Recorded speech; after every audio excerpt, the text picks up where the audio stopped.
그 유명한 박상용 검사 1313호 이렇게 됐습니다. 에 뭐야? 왜 이렇게 넓어? 아니 왜 다 집기를 다 비어 있어? 뺐어요. 뒷길을 왜? 아니 이게 지금 현재 수원지검일 거 아니에요? 그렇습니다. 1314. 수원지검 말로는 검사 수가 줄어들어서 집기를 빼놨다는 건데 석연치가 않습니다. 아, 왜냐하면 증거인멸이 아닌가 싶기도 하고요. 증거인멸. 이게 지금 검사와 수사관들이 일하는 공간인데 그 일하는 공간에 책상은 다 빼고 저 한켠에 있는 저거는 아마 그 여성 실무관이 앉아 있는 공간일 텐데 그 하나는 또 남겨놨더라고요. 필요한 것만 싹 빼고요. 그다음에 오른쪽에 요 방의 오른쪽에 내실이 있고 왼쪽에 이제 영상 녹화실. 아, 그 연어술 유명한. 파티 했다는. 네. 네. 회덮밥 먹고 소주를 마셨다는. 아 여기네 그 네. 유명한.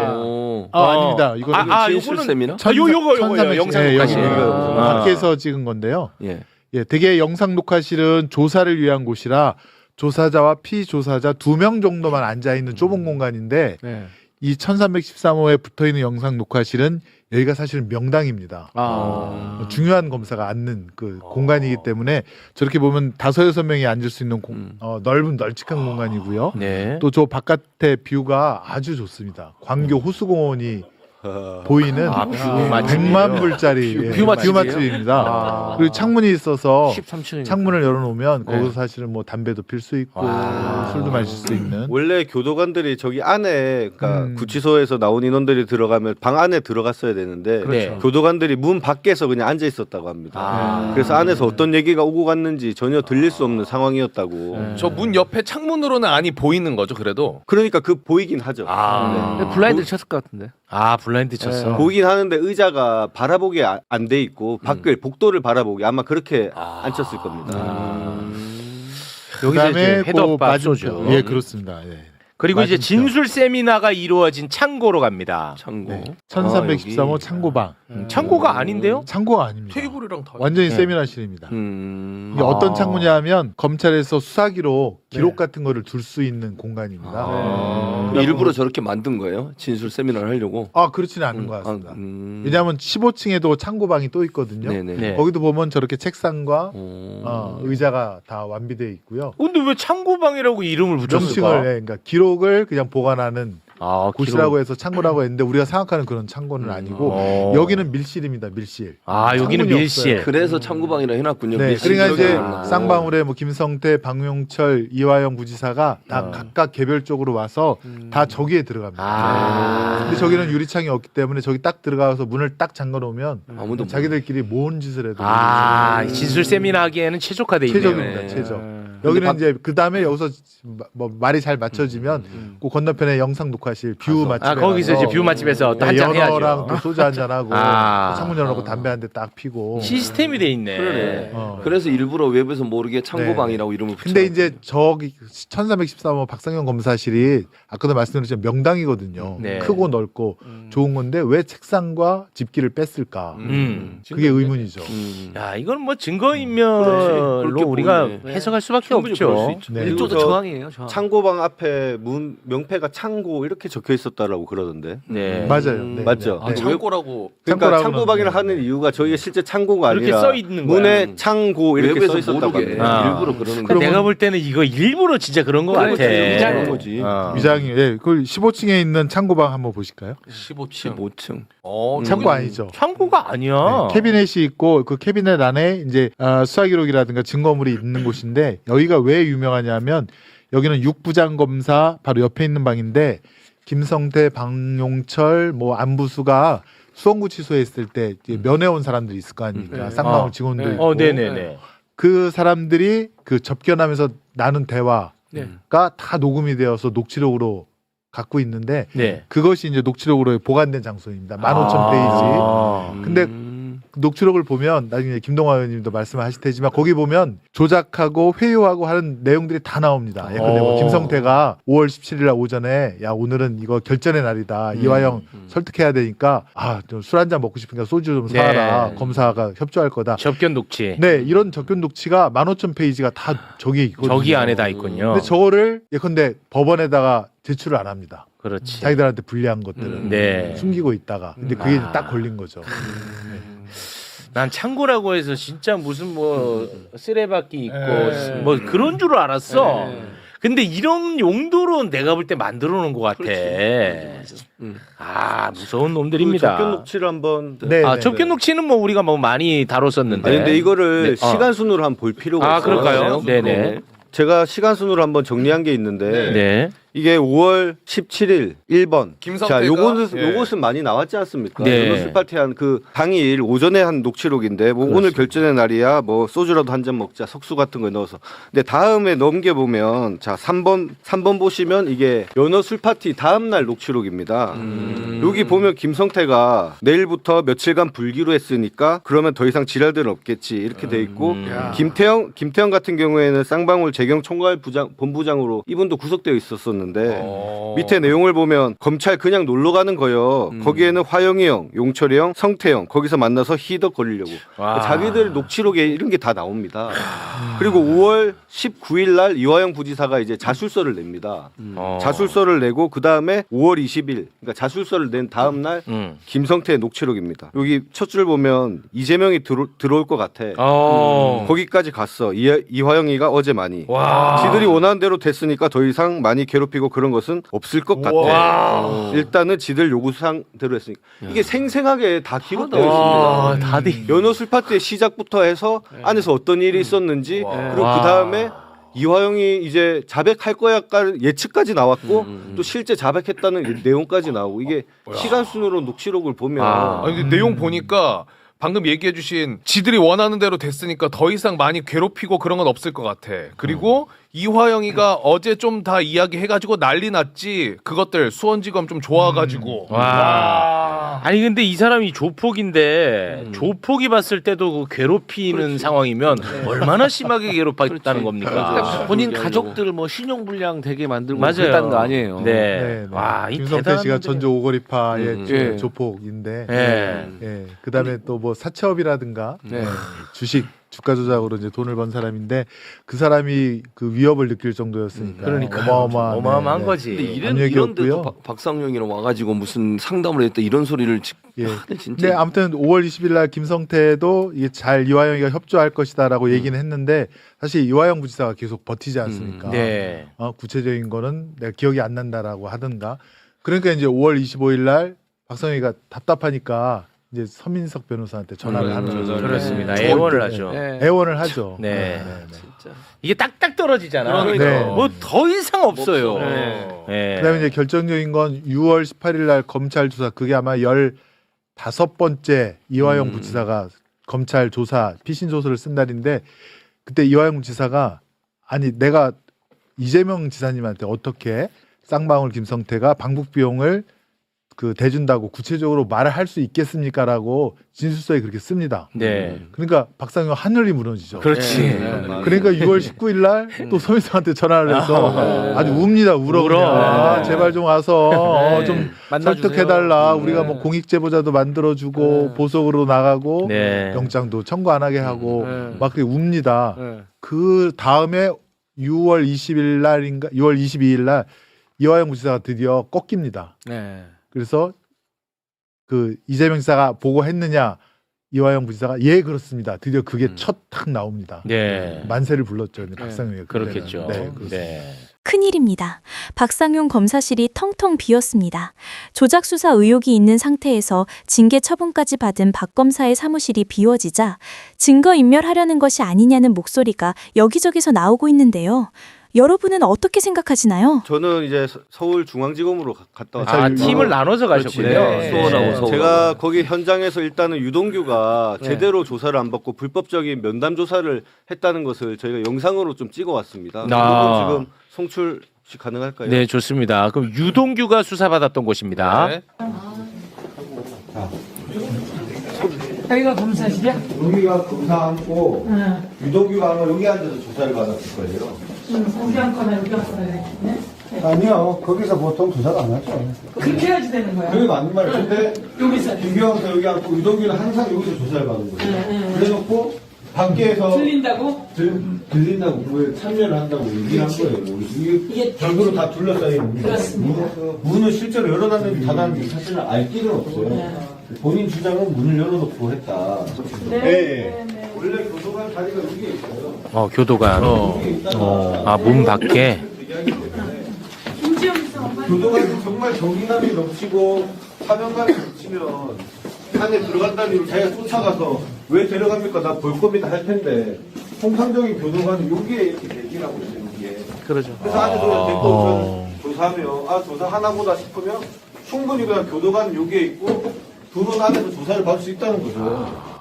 아니, 수원지검이랑 똑같은데요? 네. 저희가 그 유동규가 어떻게 조사를 받았냐면 잠깐 자 10번 한번 보시겠습니까? 이게 검사실 배치도인데요.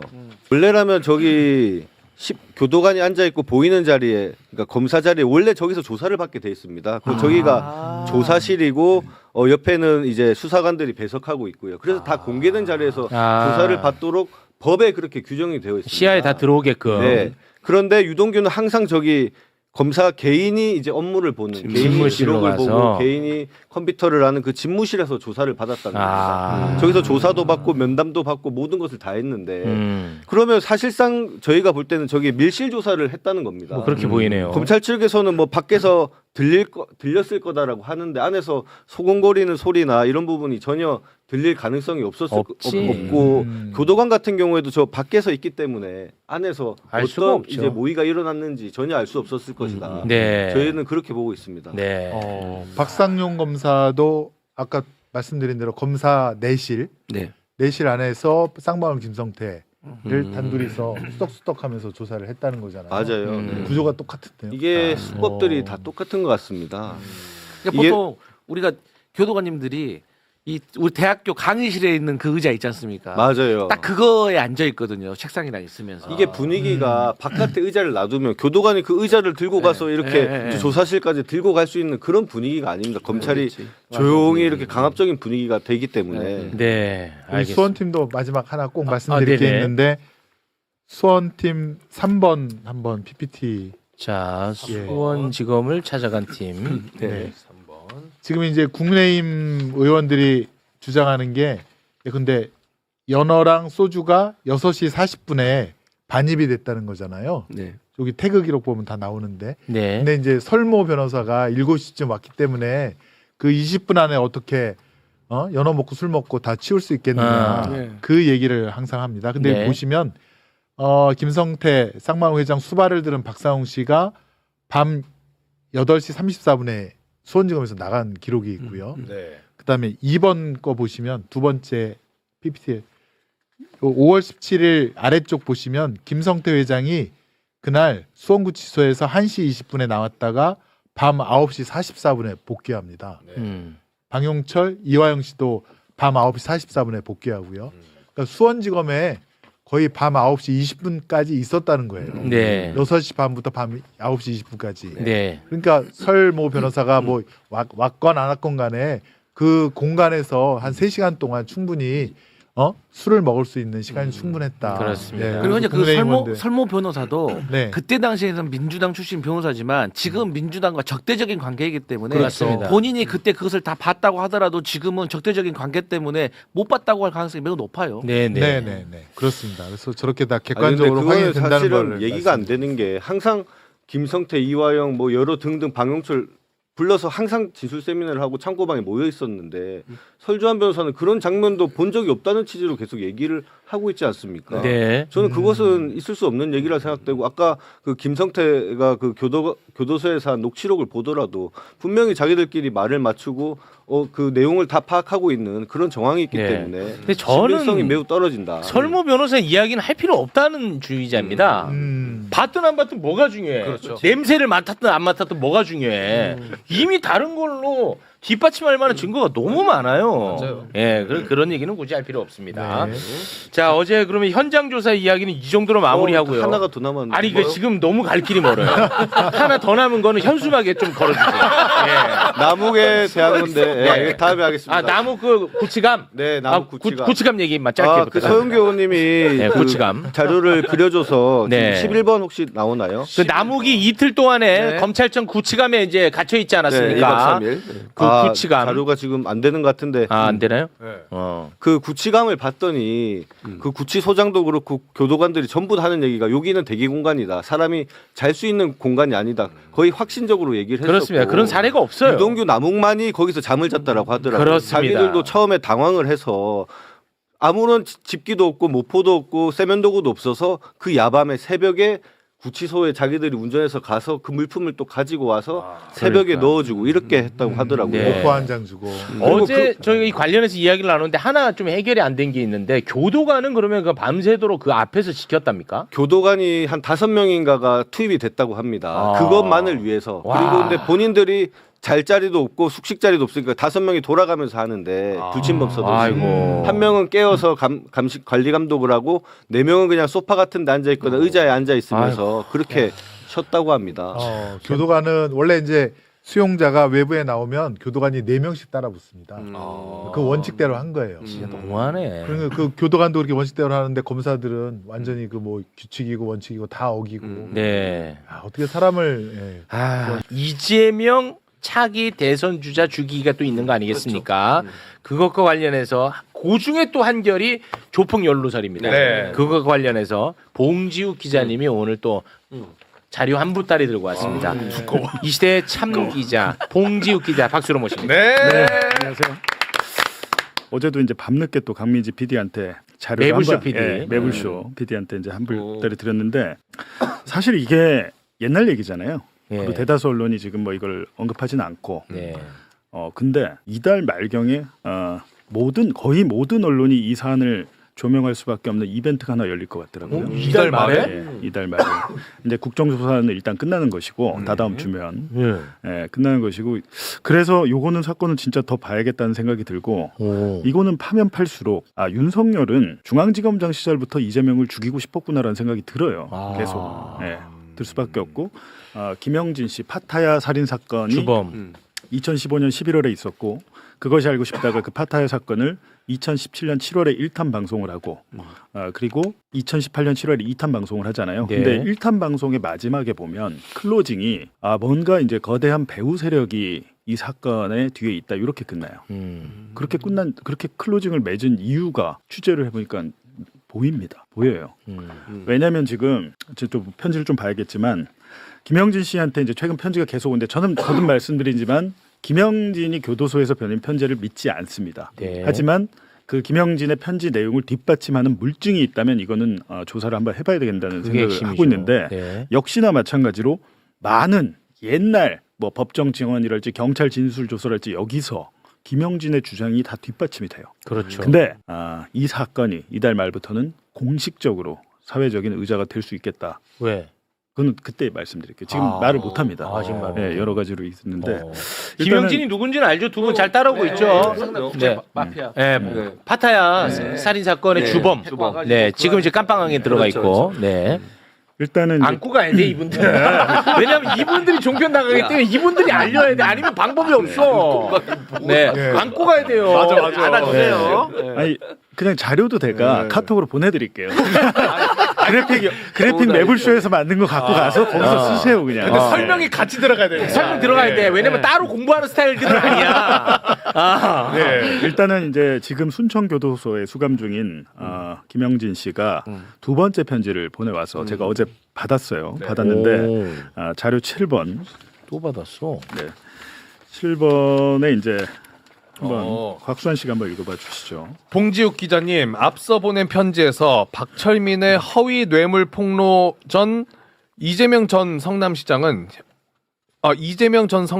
협박하여 돈을 뺏으려 했고 실행되지 않은 채 정치검사가 이재명 전 성남시장을 저격하려는 과정에서 있었던 당시 서울중앙지검 강력부 김땡땡 검사가 전 조직원 박철민과 장땡땡, 임땡땡을 2017년부터 수사했던 점, 특히 구속 중이던 자들을 검사실로 불러 조작을 모의하고 그 대가로 음식을 시켜 먹거나 자유롭게 전화 사용을 하도록 특혜를 계속 제공한 점, 박철민과 장땡땡의 가장 가까운 친구이자 같은 조직원이었던 임땡땡이 저에게 보내온 2023년 9월 17일자 편지를 첨부합니다. 네. 이게 지금 2017년이잖아요. 2017년 이 당시 중앙지검장 윤석열, 3차장 한동훈입니다. 한동훈인데 지금 김모 검사, 중앙지검 강력부 김모 검사가 이때부터 성남국제마피아파 박철민, 장땡땡, 임땡땡을 수사를 했고 코마트레이드 그 이준석 대표 있잖아요. 네. 이때 이 김땡땡 검사한테 수사를 받습니다. 이때부터 설계가 된 것 같아요. 이때부터. 왜냐하면 이때 당시 수사를 받았던 지금 임땡땡의 편지를 첨부합니다 돼 있잖아요. 네. 임땡땡의 편지는 제가 지금 오늘 갖고 오지는 않았는데 수사를 직접 받았잖아요 본인이. 김 검사한테, 강력부 검사한테. 이때부터 이재명 관련 뇌물 사건을 기획을 한 것 같습니다.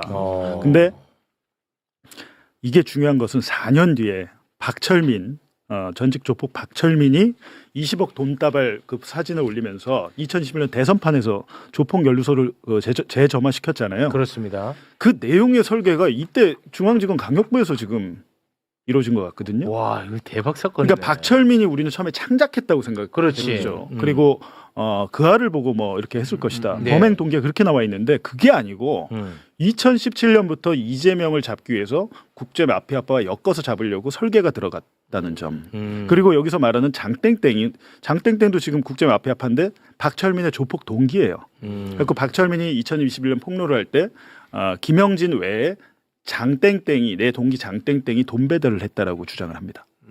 장땡땡이.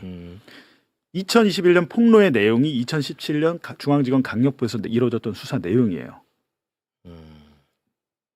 네. 뭐 아무 뭐 느낌이 없습니까?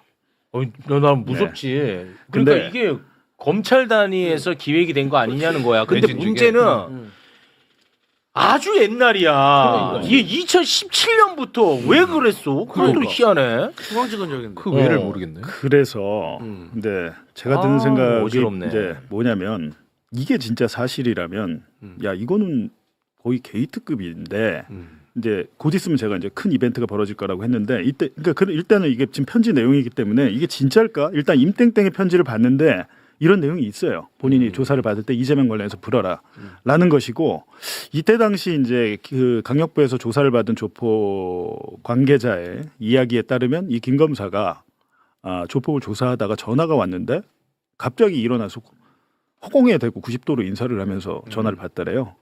한동훈 3차장.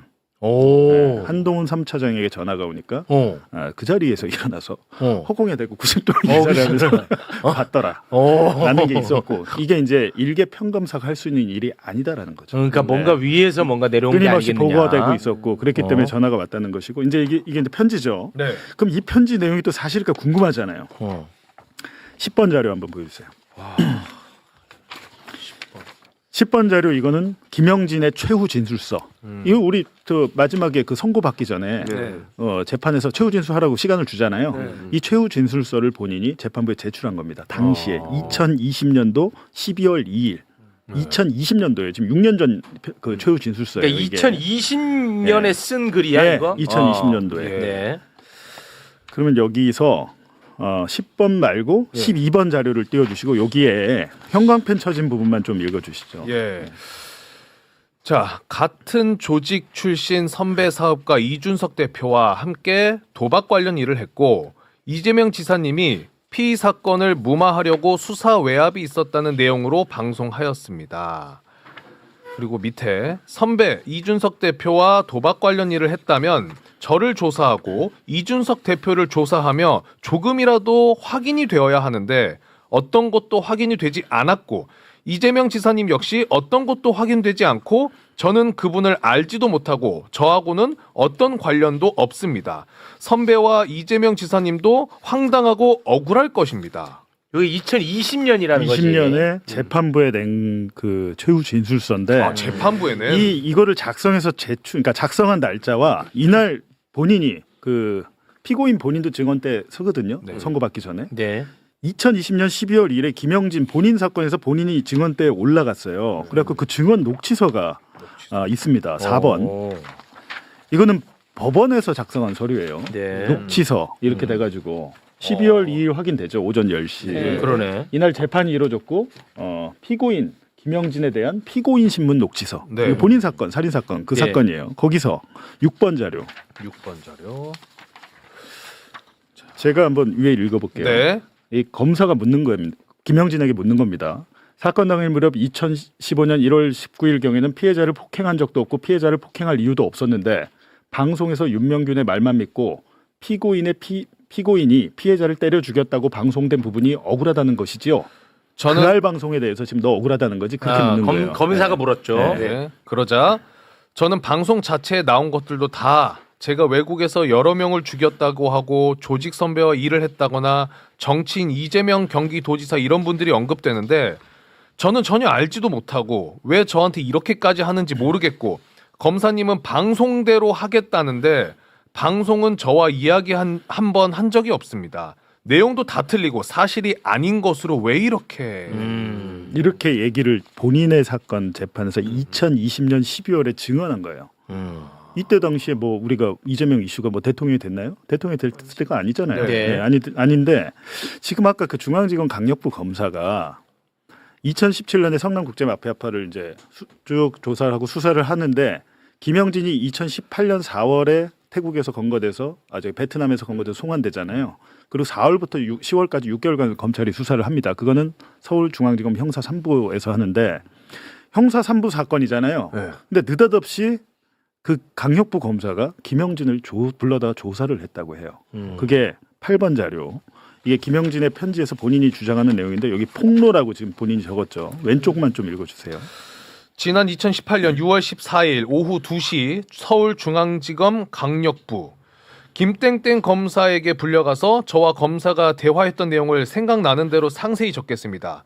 김땡땡 검사는 김영진 씨 지금 사건 맡고 있는 정 검사가 이재명한테 뇌물 준 걸로 조사 받자는 거 대화가 잘 안 됐다고 하던데 맞아요?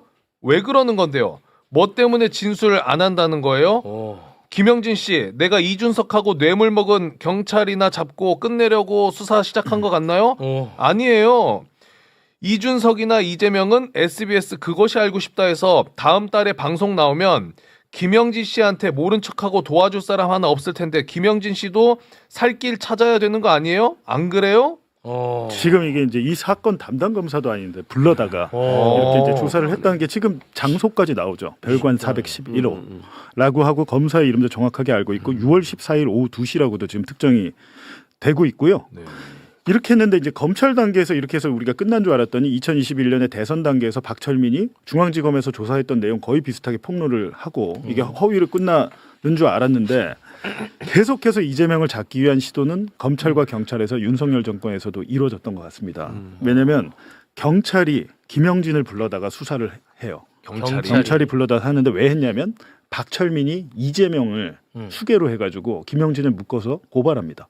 박철민이 2011년 12월에 2021년 12월에 본인의 허위 폭로가 이제 드러났잖아요. 그럼에도 불구하고 이걸 어떻게든 말아보려고 이재명을 수개로 해서 김영진 등 7명을 경찰에 고발을 해요.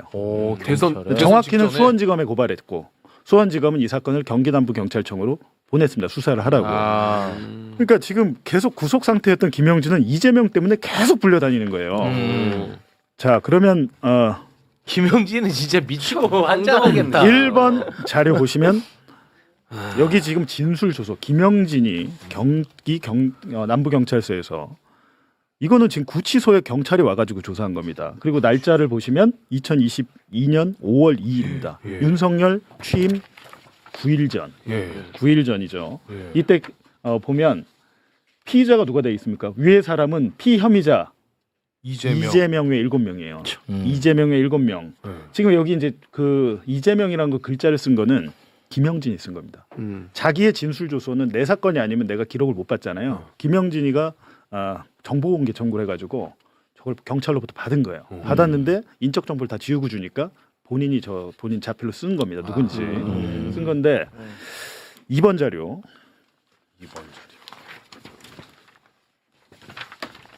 여기서 이제 구치소에 와서 이제 이게 경찰이 물을게요. 진술인의 살인 사건 이후 이준석이 불법 도박 사이트를 운영한 사실이 밝혀질 것이 두려워 이재명 시장에게 도움을 요청하고 이준석과 이재명 시장의 공생관계를 잘 알고 있는 진술인이 붙잡히면 그 사실이 드러날 것이 두려워 진술인을 태국에서 베트남으로 도피하도록 도운 사실이 있나요? 방금 말씀드렸다시피 말도 안 되는 소리고요. 그때 당시 준석 형님과 연락을 한 적도 없고 본 적도 없고 제가 준석 형님 일을 보던 동생도 아닌데 굳이 준석 형님이 저를 도와줄 이유가 있을까요? 그리고 제가 준석 형님한테 도와달라고 연락도 못하죠. 자꾸 이재명 시장한테 부탁했다고 박철민이 이야기하는데 말도 안 되는 소리입니다. 이게 경찰이 물은 취지는 뭐냐면 너 도피할 때 이재명이 도와줬잖아. 이거잖아. 그거잖아. 그리고 3번 자료 보시면 네. 이때는 이제 아예 대놓고 물어요. 경찰이 네, 경찰이 진수리는 이준석과 이재명 간의 공생관계에 대해 알고 있나요? 도대체 뭐가 연관이 되어 있는지 모르겠고요. 제가 알고 있는 것은 신문에서 접한 게 다예요. 서울중앙지검에서 준석 형님이 재판 중일 때 담당 검사 김땡땡 검사인가 아무튼 그때 불러서 이재명이 이준석 국제파랑 어떤 관계가 있냐, 커넥션이 있냐 뭐 이런 조사를 받았어요. 저는 없으니까 없다고 조사를 받았고요. 그때 뭐 검사가 준석이 형 주변 사람들 싸그리 조사했을 겁니다. 지금 본인의 편지 내용 똑같죠. 김 검사, 강력부 김 검사가 불러다가 이재명과 성남국제마피아파의 공생관계에 대해서 물어봤다는 거 아닙니까? 아 근데 이게 진짜 너무 소름 돋는 게 이건 또 경찰이야. 이건 또 검찰이 아니야. 근데 이 정도 내용이면 사실 이거 3탄으로 해서 그것이 알고 싶다 해서 하면 좋겠어요. 자기들이 이제 명예회복도 하고 결자 해지하는 입장에서 이거는 그 아래에서 딱 맞는 소재거든요. 와 이거는 또 검찰이 아니라 또 경찰이야. 경찰이 또 이럴 이유가 뭐가 있어. 그러니까 검찰도 움직여야 되고 경찰도 움직여야 돼. 누군가가. 와 이거 왜 근데 이것도 물론 이제 윤석열 정부 탄생 직전이긴 하지만 이게 다 문재인 정부 때거든요. 그거 나 어지러워 그래서. 저도 제일 어지러운 거는 아니 윤석열이 이제 대통령 되기도 전에 이 일인데. 중앙지검장 시절인데. 시간에 잡배들하고 같이 이렇게 엮어가지고. 아니 중앙지검장이면 얘는 어찌됐든 검찰총장을 꿈꿨을 텐데 그때 검찰총장을 꿈꾸려면 어찌됐든 뭐 내가 잘해서 인정받아야 되는데 왜 이런 짓을 하고 달았을까? 그거 누구에게 뭐 옷 사주를 받았나 윤석열이? 아니, 그러니까 2017년에 사실은 이재명 당시 시장이 대선 후보로 나왔었어요. 경쟁을 했잖아요. 그래 졌잖아. 그렇지, 졌지. 근데 그때부터 이재명 시장이 조명을 받기 시작했고 사실은 대선 후보급으로 계속 거론이 된 상태였잖아요. 네. 그러니까 모르겠어요. 윤석열 입장에서는 뭐 그것도 그때부터 꿈을 꿨는지 모르겠지만 기본적으로 이재명이라는 사람을 좀 제거해야 했다고 생각을 하지 않았나는 생각도 들어요. 에이 무슨 중앙지검장이 아니 차기 대선 주자를 지가 왜 죽여? 아니, 예를 들면 그런 과정에서 뭔가가 있었을 가능성이 있다는 거지. 우리가 알 수는 없지만. 그리고 만약에 진짜 윤석열이가 누구냐 그 뭐 천공이나 이런 사람들하고 얘기 듣고서 김건희 해가지고 만약 그런 게 있었다고 하면 그렇게 큰 그림 그렸을 수도 있지. 아니 그거는 예를 들어 검찰총장 되고 난 다음에나 가능하죠. 아니, 근데 뭐 알 수는 없는데 그냥 기본적으로 제가 볼 때는 이재명하고 조국은 싫었던 것 같아요. 윤석열이. 그냥 그냥 싫었던 것 같고. 이미 이제 박근혜 정부 때 그때 성남시장 이재명을 잡으려고 국정원 김과장이 상주하고 있었어요. 성남에 시청에 모든 일거수일투족을 다 감시하고 무슨 무슨 뭡니까 동부 연합 뭐 빨갱이 세력한테 청소 영역 줬다라고 하고 언론 기사 나오잖아요. 그 소스를 국정원이 언론에 준 겁니다. 그런 짓을 국정원도 계속했고 검찰도 이럴 수는 있겠다. 그러니까 뭐 이거는 뭐 전혀 근거 없는. 옛날부터 이재명이 싫었어. 예를 들어. 근데 이제 본인이 중앙지검장 됐어. 근데 쓱 보니까 지난 대선에 자기가 봤을 때 문재인 후보하고 둘이 아주 각을 많이 세웠어. 세게 붙었어. 그렇지. 내가 요거 혼내주고 위에서 나 예뻐하지 않을까? 그럴 가능성은 뭐 그럴 수도 있지 않을까? 근데 알 수는 없으나 지금 여러 가지 증거들, 주장들로 종합해 보면 그리고 아까 얘기했지만 다른 조직원 임모 씨의 편지 있잖아요. 그게 있어요. 그 사람은 가수 조사받은 사람 아닙니까? 그리고 당시에 조사를 받았던 측 조폭 측의 얘기를 들어봐도 이재명에 대한 걸 안 불어가지고 상당히 불이익을 받았던 거예요. 그러니까 예를 들면 나의 옛날 사건 무혐의로 끝난 사건을 그 김 검사가 뒤집어가지고 무혐의를 다시 수사해가지고 기소를 해서 징역 8년인가? 이재명 안 본다고? 네. 와. 그러니까 이거 진짜 미스터리다. 그러니까 최욱이 아까 얘기했던 그런 부분도 가능성이 전혀 없는 건 아니라고 생각해요. 그때 당시에 싸울 때 진짜 뭐 봉지욱 기자 잘 알겠지만 엄청나게 진짜 뭐 감정은 안 좋았죠. 안 좋았지 좋았어요. 실제로. 이제 그런 가능성도 전혀 배제할 수는 없죠. 뭐 알 수는 없지 뭐 우리가. 근데 사실 이준석 같은 경우는 성남 마피아 이 사람은 서울구치소에서 되게 유명한 사람이거든요. 되게 나이가 그렇게 많지도 않아요. 근데 되게 수완이 좋고 이 밖에서 이 돈으로 가지고 이 그 안에서도 어떤 어떤 구치소의 제왕처럼 이렇게 활동하는 사람이거든요. 근데 이 사람까지 왜 그때 검찰총장 참 이해가 안 가네. 근데 이제 그 코마트레이드가 샤오미를 최초의 배터리를 독점 계약을 해가지고 돈을 많이 번 거예요. 많이 벌고, 그러니까 그때 당시 성남시에 기부 활동도 많이 하고 축구단에 뭐 기부도 하고 뭐 물품도 주고 이렇게 한 건 사실인데, 중요한 것은 이제 그것이 알고 싶다 방송이 파타에 있는 김영진에게 코마트레이드 이준석이 선배 조폭이잖아요. 선배 조폭이 돈을 대줘가지고 도박 사이트를 하게 했다 이렇게 방송에서 엮었잖아요. 아무 관계가 없어요. 아무 관계 없는 수사 사건이야. 결과 아무 관계가 없고 그때도 관계가 없다는 것을 알 수 있었어요. 근데 이준석을 김영진과 못 엮으면 이재명까지 못 가서 2탄 방송은 나올 수가 없었던 거죠. 그렇습니다. 김영진하고 이준석 그 사이에 연결고리는 없습니다. 예, 사건으로서의 연결고리. 나오니까 나오고 그렇습니다. 근데 제가 하나 이제 걱정하는 거는 자, 시간이 걱정하는 거는 하여튼 뭐 국정조사가 중요하고요 지금. 네, 저도 지금. 이제 14일, 20일 나가니까요.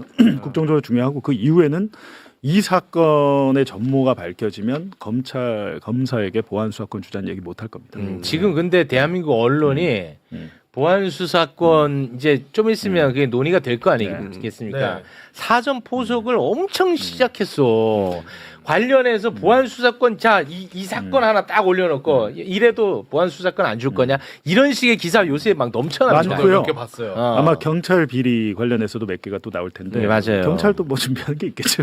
서로 간에. 알겠습니다. 2017년 윤석열 한동훈 검찰 시절 수작된 집요한 표적 수사는 대통령 취임 후 국가 권력까지 동원한 거대한 공작으로 이어졌습니다. 그뿐 아니라 조폭까지 동원해 이재명 죽이기에 몰두했던 그 추악한 모든 진실이 심판받아야 한다고 생각하신다면 구독과 좋아요를 눌러서 널리 알려주세요.